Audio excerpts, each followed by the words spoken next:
नमस्कार मित्रों, मैं हूं पंडित शंकर मिश्र। साल का आखिरी सूर्य ग्रहण कब लग रहा है? और 2000 आखिरी सूर्य ग्रहण है 14 दिसंबर 2020 को सायं भारतीय समयानुसार 7:33 से मध्य रात्रि 12:24 तक रहेगा। यह सूर्य ग्रहण का कुल समयावधि जो है 5 घंटे का होगा।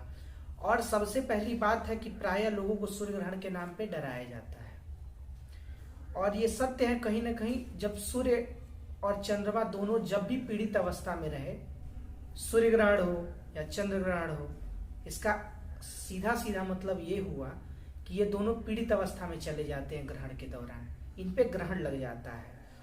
और 14 दिसंबर 2020 को सूर्य वृश्चिक राशि में और ज्येष्ठा नक्षत्र में, सूर्य को ग्रहण जो है वृश्चिक राशि और ज्येष्ठा नक्षत्र में लग रहा है।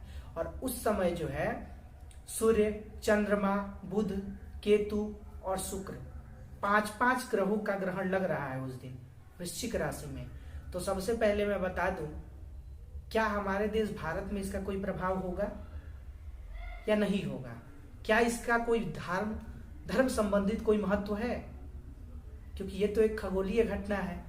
लेकिन हिंदू मान्यताओं के अनुसार मैं आपको बता दूं, ग्रहण अगर चंद्र ग्रहण हो या सूर्य ग्रहण हो, अगर भारत में दिखाई देता है तभी इसका असर पड़ेगा। कहीं भी जहां भी ये दृश्य होगा वहां इसका परिणाम देखने को मिलेगा।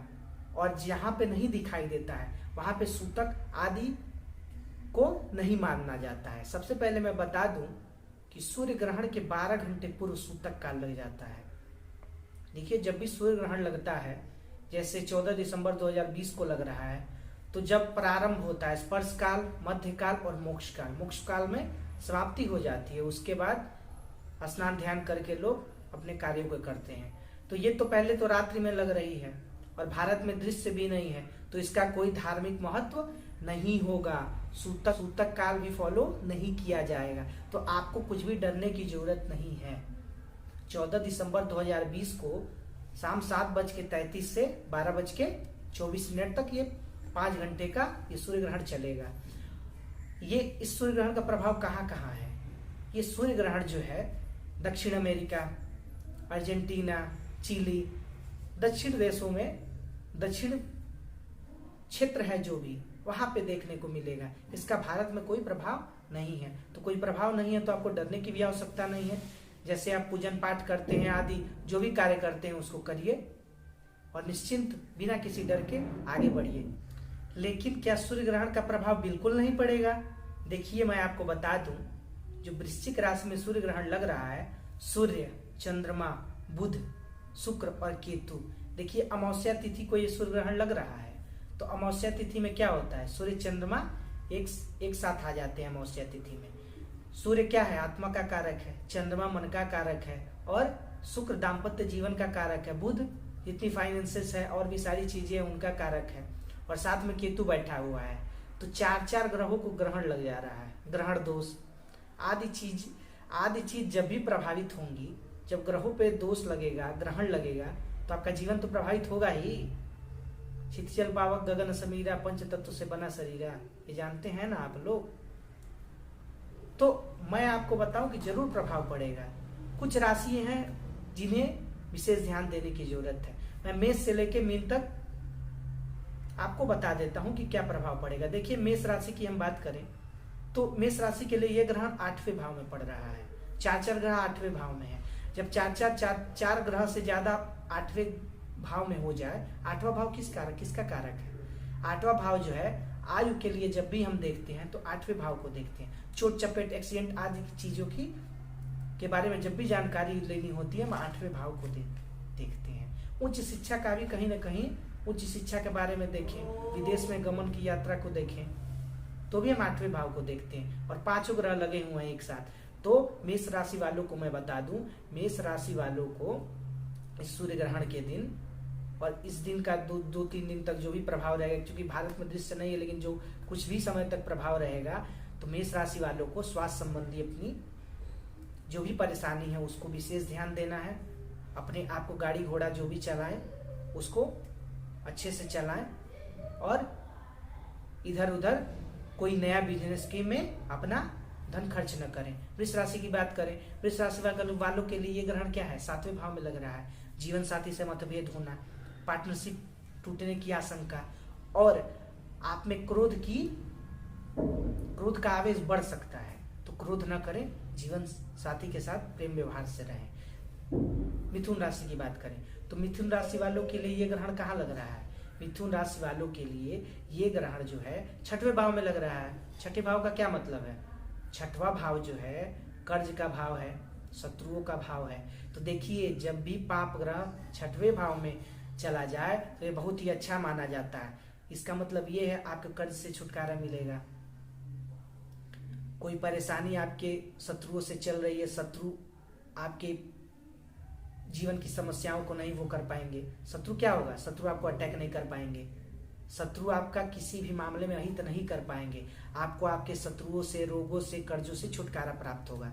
वहीं हम कर्क राशि की बात करें, कर्क राशि वालों के लिए ये ग्रहण जो है 5वें भाव में लग रहा है। 5वां भाव क्या है, संतान का भाव है, ज्ञान का भाव है। अगर आप विद्या प्राप्ति करने जा रहे हैं, चाहे विद्या प्राप्ति करने में आपको इस समय समस्या का सामना करना पड़ सकता है। अगर प्रेम संबंध आपके हैं तो प्रेम संबंध में भी आपको एक संतुलन बना के चलना होगा, क्योंकि टूटने की प्रबल आशंका है। वहीं हम सिंह राशि की बात करें, सिंह राशि वालों के लिए ये जो ग्रहण जो है 4th भाव में लग रहा है। 4th भाव क्या है, 4th भाव जो है माता का भाव है, सुख का भाव है। तो आपको क्या होगा, आपके माता के स्वास्थ्य में कमी हो सकती है।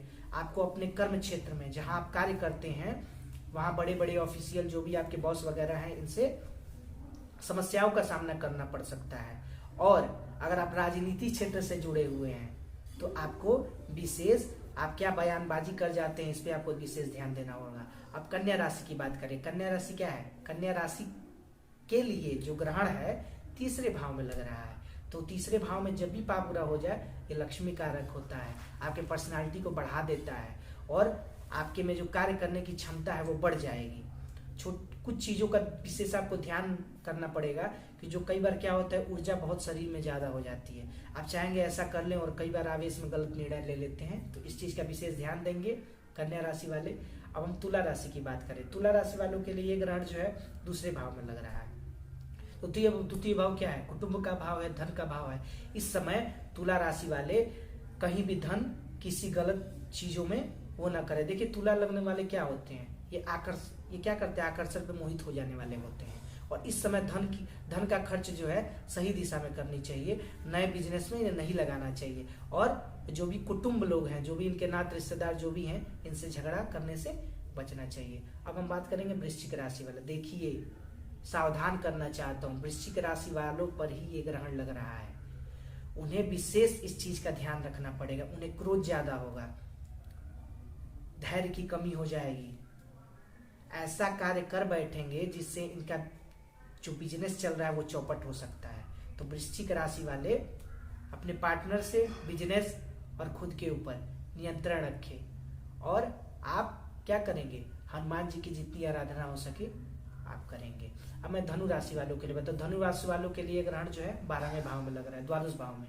द्वादश भाव में 5 ग्रह एक साथ बैठे हुए हैं। आपका खर्च गलत जगहों पे हो सकता है, कोर्ट केस आदि में आपका खर्च हो सकता है। 12वां भाव क्या है आपका, 12वां भाव सैया सुख का है, वहां शुक्र भी पीड़ित है, सब कुछ पीड़ित है। तो अगर आप प्रयास कर रहे हैं विदेश में जाने का, तो विदेश में जाने का योग जो है कैंसिल हो सकता है और आपका पैसा जो है गलत जगहों पे खर्च हो सकता है। तो आप इस चीज का ध्यान रखेंगे, झगड़ा झंझट से आप दूर रहेंगे। अब मैं मकर राशि वालों के लिए बात करूं, मकर राशि वालों में क्या है, देखिए मकर राशि वालों के लिए शनि और गुरु तो बैठे हुए हैं मकर में ही, और एकादश भाव में जो है ये ग्रहण जो है एकादश भाव में लग रहा है। और जब भी पाप ग्रह एकादश भाव में हो जाए तो ये क्या करेंगे, लाभ की प्राप्ति कराते हैं। आपको धन की एकाएक प्राप्ति हो सकती है, आपका लंबे समय से हो रहा है, लंबे समय से जो काम अटका पड़ा हुआ है वो भी पूर्ण हो जाएगा। कुंभ राशि वालों के लिए बात करें, 10वें भाव में ये आपका ग्रहण लग रहा है। और 10वें भाव में ग्रहण लगने का मतलब क्या है, आपका कर्म क्षेत्र प्रभावित होगा, आपकी नौकरी जा सकती है, आपके पिता से वैमनस्य हो सकता है, आपके माता से कुछ दुराव हो सकता है, माता के स्वास्थ्य में परेशानी हो सकती है। इन चीजों का आप ध्यान रखें। और अंतिम राशि मीन राशि, मीन राशि वालों के लिए ग्रहण जो है नवम भाव में लग रहा है। नवम भाव क्या है? नवम भाव भाग्य का कारक है। आपके भाग्य में कोई कमी ना हो, आपके भाग्य में कमी होगी ही होगी। 5 ग्रह पीड़ित है तो भाग्य का लाभ आपको भरपूर नहीं मिल पाएगा। अगर आप किसी जॉब इंटरव्यू आदि के लिए जाते हैं, इसमें आपकी सफलता टल सकती है। तो अगर आप भगवान विष्णु का ध्यान करें, और इस ग्रहण के लिए साफ मैं बताऊं, इस ग्रहण में आपको चिंता करने की आवश्यकता नहीं है। ग्रहण जो है अमावस्या के दिन लग रही है, तो आप क्या करेंगे? आप अमावस्या जो है सोमवार को पड़ रहा है, चंद्रमा संबंधित चीजों का दान करें और ओम सोम सोमाय नमः और शिव जी के का स्मरण करें, शिव के मंत्रों का जप करें, महामृत्युंजय मंत्र का जप करें। सबसे उत्तम तो होगा आप गायत्री मंत्र का जप करें। इन चीजों का आप ध्यान रखेंगे तो बहुत अच्छा होगा आपके लिए। इसमें जो है यह ग्रहण ज्यादातर कम मात्रा में प्रभावित करेगा। जहां देखिए ग्रहण ज्यादा दृश्य होता है वहां ज्यादा प्रभाव देखने को मिलता है, बहुत ही कम प्रभाव देखने को मिलेगा। आप चिंता न करें, भगवान विष्णु का ध्यान करें, शिव शंकर भोलेनाथ की आराधना करें और अपने जीवन को सफल बनाएं। धन्यवाद।